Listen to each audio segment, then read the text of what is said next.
शुरू करें क्लास। आज हमारी प्रोबेबिलिटी की थर्ड क्लास है और जैसा कि हमने देखा कि पहली क्लास में हमने फर्स्ट एक्सरसाइज करी एनसीईआरटी की जो की थी कंडीशनल प्रोबेबिलिटी वाली A/B वाली। फिर दूसरी क्लास में हमने पढ़ा multiplication theorem and independent event.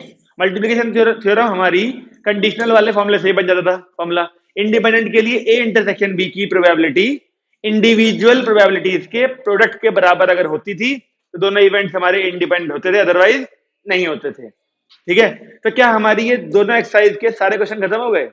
Independent वाली में कुछ क्वेश्चन बचे हैं तो पहले उन्हें खत्म करते हैं। ठीक है, उसके बाद हम लोग थर्ड एक्सरसाइज बेस थ्योरम और टोटल प्रोबेबिलिटी पढ़ेंगे। आज ही शुरू कर देंगे उसको। ठीक है, चलिए शुरू कर देते हैं। तो बताइए कौन कौन से क्वेश्चन बचे थे हमारे। पहले तुम ये बताओ कि वो सेकंड थर्ड करने की कोशिश की थी। सेकंड और थर्ड दोनों क्वेश्चन छोड़े हुए थे कि वो क्वेश्चन टोटल प्रोबेबिलिटी के हैं। एक्सरसाइज है हमारी ये 13.2 का सेकंड क्वेश्चन की बात करें अगर पहले दो पत्ते निकाले विदाउट रिप्लेसमेंट। विदाउट रिप्लेसमेंट यानी एक पत्ता निकाल के दोबारा वापस नहीं रखा, साइड में कहीं रख दिया गया है। 52 पत्तों में से बताइए दोनों पत्ते क्या हो? ब्लैक। ये बिल्कुल एग्जाम्पल की तरह नहीं है। एग्जाम्पल में क्वेश्चन था दोनों पत्ते किंग हो, तो चल गया होगा इसको देख के पता कि ये टोटल उसका है, मल्टीप्लिकेशन थ्योरम का क्वेश्चन है। जिसने एग्जाम्पल किया उसे ये पता होगा। 13.2 का हम लोग कर रहे थे कौन सा? 12th। चलिए 12th देख लेते हैं। सेकंड थर्ड आपने कहा हो गया हमारा, ठीक है।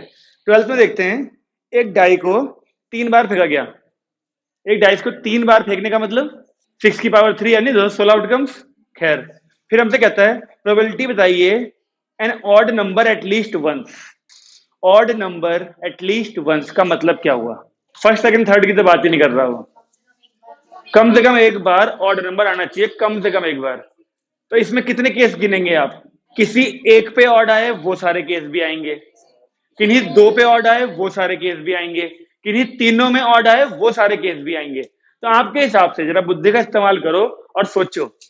एक डाइस पे ऑड आए वो सारे केस आ रहे हैं, 2 डाइस पे ऑड आए वो सारे केस भी आ रहे हैं, 3 डाइस पे ऑड आए वो सारे केस भी आ रहे हैं। तो कौन सा केस रह गया जिसमें किसी एक पे भी ऑड ना आए या फिर सब पे इवन आए? बात एक ही है। तो हम क्या वो सारे केस गिने जिसमें एक पे भी ऑड आए, 2 पे भी ऑड आए, 3 पे भी ऑड आए, या फिर केवल वो वाले केस गिन लें जिनमें किसी पे भी ऑड ना आए और टोटल में से माइनस कर दें? तो जब भी आपको एटलीस्ट वाले क्वेश्चंस आया करेंगे तो ये तरीका सबसे आसान पड़ेगा हर बार। तो अगर आपसे बोला जाए probability odd number at least one, यही है ना? तो क्या इसको हम 1, टोटल प्रोबेबिलिटी 1 होती है ना, माइनस करें probability no time odd number. No time odd number या फिर no odd number at any place, किसी भी प्लेस पे ऑड नंबर ना आए। तो चलिए 1 माइनस, अब हमारे पास 3 होती है प्लेस। पहली प्लेस पे ऑड नंबर ना आने के लिए कितने ऑप्शन बचते हैं? फिर 3 ऑड होते हैं और 3 इवन होते हैं डाइस पे, तो 3 ऑप्शन बचे। तो क्या उसको हम 3/6 बोल सकते हैं? पहले वाले प्लेस पे ऑड नंबर ना आए यानी इवन आए कि 3/6, दूसरे वाले पे भी 3/6, तीसरे वाले पे भी यानी 1 माइनस 1/2 1/2 1/2 यानी 1/। आपको नहीं लगता केवल 7/8 से काम चल जाना चाहिए? और अगर इस क्वेश्चन को वो सारे केस गिनने बैठते जिनमें एक प्लेस पे ऑड आए, जिनमें 2 प्लेस पे ऑड आए, जिनमें 3 प्लेस पे ऑड आए, तो बस फिर तो ये क्वेश्चन आज तो ना होता। टाइम कम है ना आज, तो आज की डेट में तो ना ही होता। 13वां। ठीक है जी, आगे बढ़े। बहुत छोटा था ना। चलिए 13 देखें, अगला पढ़े। देखो 2 बॉल एक के बाद एक विद रिप्लेसमेंट निकाली गई ना, ड्रॉन, हाँ ठीक है, निकाली गई, जिसमें 10 ब्लैक हैं। बॉक्स था ना, वो बॉक्स में 10 तो ब्लैक हैं और 8 रेड बॉल हैं। ओके, 2 बॉल निकाली गई एक के बाद एक। प्रोबेबिलिटी बताओ बोथ बॉल्स आर रेड। किस टाइप का क्वेश्चन है ये बोथ बॉल्स आर रेड वाला? बोथ का मतलब क्या था? इंटरसेक्शन यानी मल्टीप्लीकेशन थ्योरम। पहली रेड हो, अच्छा विद रिप्लेसमेंट है। देखो विद रिप्लेसमेंट का मतलब क्या, दूसरे वाले की प्रोबेबिलिटी में फर्क पड़ेगा कुछ नहीं। पहली बॉल कौन सी बोली, दोनों रेड, तो पहली रेड होने की प्रोबेबिलिटी 8/18 इंटू दूसरी रेड हो जबकि पहली निकल चुकी हो, ये होता है ना उसमें, तो तब दूसरे की भी तो यही रहेगी। तो 4/9 4/9 यानी 16/81। पहला पार्ट तो सिंपल होना चाहिए, सही है। सेकंड में देखो, first is black and second is black. अब ये कौन सा टाइप का क्वेश्चन है, ये किस टॉपिक का है ये बताओ। First is black and second is red, independent, independent, ये भी तो इसी का है। दो इवेंट है, पहली ब्लैक दूसरी रेड, और दोनों की इकट्ठे पूछी हुई है। और इंडिपेंडेंट तो होंगे ही, क्या एक के होने से दूसरे के होने पर फर्क पड़ रहा है, नहीं। क्यों नहीं पड़ रहा फर्क, क्योंकि विद रिप्लेसमेंट है, क्योंकि बॉल कम नहीं हो रही, तो एक के होने से दूसरे फर्क नहीं पड़ रहा, तो इंडिपेंडेंट तो है ही, इसीलिए दोनों की इंटू यहां भी हो जाएगी। तो पहले की प्रोबेबिलिटी कितनी आएगी, एक रेड और एक ब्लैक, यानी एक की आएगी 10/18, एक की आएगी 8/18, यानी 5/9 4/9, यानी 5 4 जा 81, सही है। अगले में बोला एक ब्लैक हो और एक रेड हो, इसका मतलब क्या होता है, अच्छा इसमें और इससे ऊपर वाले में कुछ अंतर लग रहा था तुम्हें पढ़ने में, ऊपर ही तो बोला था एक ब्लैक हो एक रेड हो, यहां भी। हाँ, ये चीज समझने वाली है।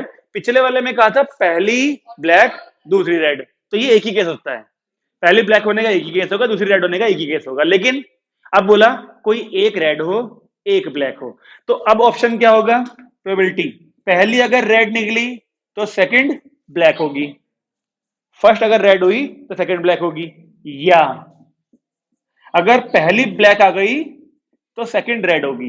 ये दोनों ऑप्शन आते हैं फिर उसके अंदर, जब वो बोल दे one is black and one is red में, ध्यान रखेंगे इस बात का। और होनी मल्टीप्लाई है, क्यों, क्योंकि इंडिपेंडेंट है, या कह लो मल्टीप्लिकेशन थ्योरम है, एक के होने से दूसरे फर्क नहीं पड़ रहा। तो रेड 8 बाई, ये वाली तो आएगी, क्या मैं इसको 20/81 इंटू 2 कर दूं, ये आना चाहिए क्या इसका आंसर, चेक करो। एक बार आएगा ये अपॉन 18 इंटू ये अपॉन 18, फिर प्लस, फिर ये अपॉन 18 इंटू में ये अपॉन 18, तो इसका ट्वाइस ही तो हो जाएगा बस, आसान है। अगले पे आए 14th पे, और 14th के बारे में ही कहा था मैंने कि बोर्ड में आया था। चलिए जी, नंबर है 14th। क्वेश्चन में बोला हमसे probability of solving specific problem independently. Independently शब्द का इस्तेमाल यानी एक से दूसरे पर कोई फर्क नहीं पड़ रहा, यानी पी ए इंटरसेक्शन बी को जरूरत पड़ने पर पी ए इंटू बी भी लिखा जा सकता है। तो एक के सॉल्व करने की प्रोबेबिलिटी कितनी है और दूसरे के सॉल्व करने की, ठीक है जी। फिर क्या कहता है, अगर दोनों सॉल्व करने की कोशिश करें इंडिपेंडेंटली यानी कि एक दूसरे से बिना पूछे, तो बताओ प्रोबेबिलिटी क्या होगी, द प्रॉब्लम इज सॉल्व्ड। तो इसका मतलब बताइए, प्रॉब्लम इज सॉल्व्ड का मतलब क्या है, प्रॉब्लम इज सॉल्व्ड अगर मैं आप सबको क्वेश्चन दूं, ठीक है ना, तो ये बात कब बोली जाएगी प्रॉब्लम इज सॉल्व्ड, जब सब कर लेंगे प्रॉब्लम इज सॉल्व्ड। या फिर किसी एक ने भी कर दिया, मैं कह दूंगा प्रॉब्लम इज सॉल्व्ड, बाकी बच्चे मुंह देखते रहेंगे उसे एक का, नहीं ना। जब सब कर लेंगे तब कहा जाएगा कि हाँ चलिए अगले क्वेश्चन पे चलते हैं, प्रॉब्लम सॉल्व हो चुकी है। और जब सब कर लेते हैं उस चीज को क्या बोलते हैं, अगर दो इवेंट हैं तो दो के केस में क्या बोला जाएगा उस चीज को, कैसे ढूंढेंगे उस चीज को, दो इवेंट्स में सारा कंसीडर करने में क्या बोलते हैं, यूनियन। जब जब सब कुछ कवर करना होता है, जितने इवेंट होते हैं सबका यूनियन लेना पड़ता है, तो दो के केस में क्या लेना पड़ेगा, यूनियन। यानी आपको पहले पार्ट में क्या पूछा गया है, ए यूनियन बी, कैसे करेंगे सॉल्व इसे, फॉर्मूला पता है इसका, पी ए यानी 1/2 plus P B minus A intersection B, यानी इन दोनों की मल्टीप्लाई 1/2 इंटू 1/3, तो 1/2 प्लस 1/3 माइनस 1/6, एलसीएम आएगा 6, यहाँ आएगा 3 प्लस 2 माइनस 1, 5 माइनस 1 4/6 यानी 2/3। सब सहमत हैं पहले पार्ट से। अगला देखिए, exactly one of them solve the problem, इसका क्या मतलब है, एक ने कर दिया मतलब एक ने नहीं करा। तो अगर मैं कहूं ए ने सॉल्व कर दिया तो बी के लिए क्या करना पड़ेगा, डैश यानी बार, और इंटरसेक्शन, क्योंकि दोनों की बात चल रही है। या ए ने नहीं करा तो बी ने कर दिया होगा। अब ये क्योंकि इंडिपेंडेंट थे, मैं आपसे पहले ही बोल चुका हूं ना, जब ए और बी इंडिपेंडेंट होंगे तो ए और बी डैश भी इंडिपेंडेंट होते हैं, तो इन दोनों की प्रोबेबिलिटी इंटू जाएगी बस। क्या आएगा यहाँ, पी ए यानी 1/2 इंटू में पी बी डैश, कैसे मिलेगा पी बी डैश, बिल्कुल सही बात, 1 में से इसको माइनस कर देंगे, प्लस ये 1 माइनस 1/2 और पी बी 1/3, ठीक है ना। तो 1/2 इंटू कितना आएगा ये 2/3, यानी 1/3, यहां पर 2 माइनस 1/2 इंटू 1/3 1/6, 6 आया एलसीएम, और 2 + 1 3, यानी 1/2, 14th हो गया हमारा। ये वो क्वेश्चन था जो एग्जाम में आया था।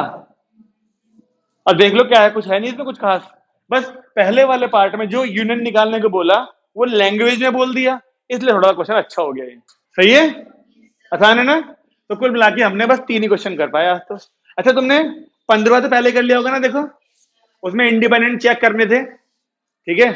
अच्छा चलो, अब जरा एक बार 16वां पढ़ लेते हैं। 16वें क्वेश्चन को पढ़ के ये बताओ, क्या इस क्वेश्चन की लैंग्वेज तुम्हें किसी चीज की याद दिला रही है, बताओ। सेट्स के, क्लास 11th के, वो लास्ट एक्सरसाइज के क्वेश्चंस के। इतने लोग न्यूज़पेपर पढ़ते हैं, एच, इतने टी, इतने आई, इतने दोनों पढ़ते हैं, इतने ये इतने वो, है ना, वैसे ही है ना। लेकिन यहाँ पे वो सारी चीजें नहीं दी आपको। एक दे दिया हमें कौन सा, हिंदी वाला, एक दे दिया हमें इंग्लिश वाला, और एक दे दिया दोनों वाला, ठीक है। तो अगर मैं आपसे कहूं प्रोबेबिलिटी हमें हिंदी की कितनी दे रखी है, 60%, यानी 60/100। प्रोबेबिलिटी इंग्लिश की कितनी दे रखी है, 40, 100, और ई एच इंटरसेक्शन ई 20। हमें ये तीनों चीजें दे रखी हैं इसने। अब देखें पूछा क्या उसने फिर, find the probability that she reads neither Hindi nor English, ना तो हिंदी ना ही इंग्लिश। तो यहां पे क्या लगाऊं, यूनियन इंटरसेक्शन। अगर मैं ऐसे वेन डायग्राम बना रहा होता, एक हिंदी एक इंग्लिश, तो ना तो हिंदी ना इंग्लिश, तो बाहर वाला आता ना, बाहर वाला, बाहर वाला को आप क्या बोलते हैं, बाहर वाले को हम बोलते हैं ये, इन दोनों के यूनियन का कॉम्प्लीमेंट बचा हुआ, नहीं तो ना तो हिंदी ना तो इंग्लिश में आएगा इंटरसेक्शन, और फिर डी मॉर्गन्स की मदद से अलग अलग कॉम्प्लीमेंट को होल बनाया और इंटरसेक्शन को बना दिया यूनियन। और ये वाली वैल्यू कैसे मिलती है, 1 माइनस एच यूनियन ई, और इसका फॉर्मूला पता है हमें, ये प्लस ये माइनस ये। देखो क्वेश्चन को पढ़ के जब नीदर नॉर वाली बात करता है ना, तो समझने की कोशिश करा करो कि यूनियन लगाना है कि इंटरसेक्शन लगाना है। अगर यहां डाउट आया करे तो इसे बना लिया करो। यहां उसने बोल दिया ना तो ये वाला चाहिए ना तो ये वाला चाहिए, यानी बाहर का चाहिए। अब बाहर कब मिलता है, जब यूनियन का कॉम्प्लीमेंट करा जाता है। तो यूनियन के ऊपर कॉम्प्लीमेंट लगा दिया हमने। हो जाएगा पहला पार्ट, ठीक है जी। इसी का सेकंड पार्ट पढ़ो और बता दो किस टॉपिक का क्वेश्चन है। हो तो अपने आप जाएगा फिर ये पहले वाले का, यानी conditional. If she reads Hindi newspaper, if यानी गिवन दैट, यानी ये वो इवेंट है जो हो चुका है। तो जो A/B में B होगा, ये वो होगा जो हो चुका है। अब फिर आप बड़े आराम से कर सकते हो क्वेश्चन को। दोनों ऐसी हैं, देखो बचे हुए दोनों पार्ट इसके ऐसी हैं। इस क्वेश्चन की अच्छी बात यही है कि एक पार्ट तो ये है, और जो बचे हुए 2 पार्ट हैं वो दोनों पिछले एक्सरसाइज के, यानी कंडीशनल प्रोबेबिलिटी के हैं। If she reads Hindi newspaper, यानी वो इवेंट है जो हो चुका है। हो जाएगा क्वेश्चन नंबर 16। क्वेश्चन नंबर 17 18 आप लोग अपने आप ट्राई करेंगे एमसीक्यू, और नहीं होंगे अगर तो हम अगली क्लास में पहले ही नहीं करेंगे। और फिर जो हम आज करने वाले थे काम, जो कि इत्तेफाक से नहीं हो पाया आज, वो हम पता नहीं क्या चक्कर था, लेट शुरू हुई क्लास और जो भी था, अब हम वो बेस थ्योरम टोटल प्रोबेबिलिटी वाली क्लास अगली वाली घर में करेंगे। ओके भाई।